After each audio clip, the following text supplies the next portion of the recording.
know that one of the things we were needing to talk about today was teacher content knowledge. And we were specifically going to focus where it says that the teacher sometimes highlights key concepts and ideas and uses them as bases to connect other powerful ideas.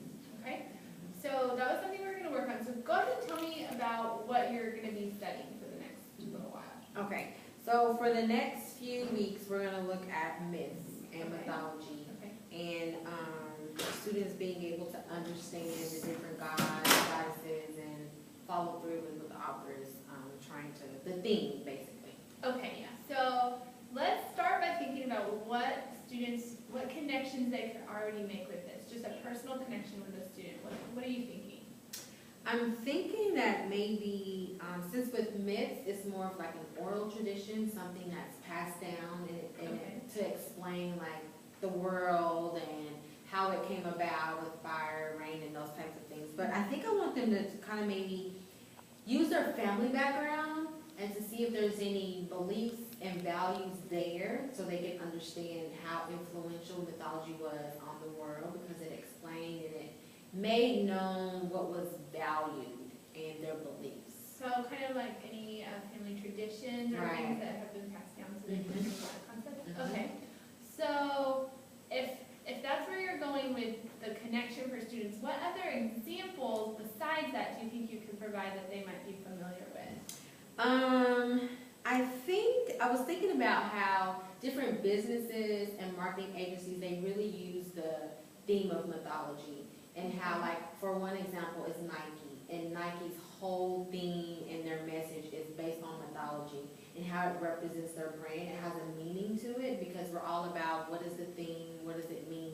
And so I was thinking about bringing in like different department stores and businesses and logos and mottos where they can see, hey, this is influential from mythology, and what is the message they're saying by using this god or this goddess to represent their product.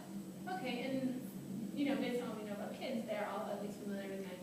They might not know the myth behind it. They may not, they right. They can make that connection. Okay, so now that we've kind of talked about those examples, are there any other like concepts that you've already covered that you can make connections with? Yeah, with mythology, there's a lot of abstract ideas. Okay. And so that goes along the lines with poetry. And so I know that I'm going to make connections between what's being said in the myth and how they're expressing the characteristics of the gods and goddesses and the overall meaning behind it. Same thing that we do in poetry. So it's the same thinking process? It's the same thinking process. Okay, exactly. So yeah, that's going to be a really important concept to highlight. That connection. And y'all just did poetry, right? And we just did poetry. Okay. So I'm hoping to use analogies in my lessons to go along with helping them with that, and bringing in some poetry. Okay, awesome.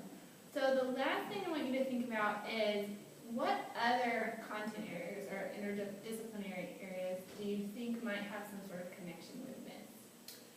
Well, I'm thinking other interdisciplinary subjects, definitely theater, media, bringing in maybe even some persuasive texts, perhaps, but definitely media and technology, theater will also play into that. If you're still in the building, please report to the counselor's office. Ms. Gallion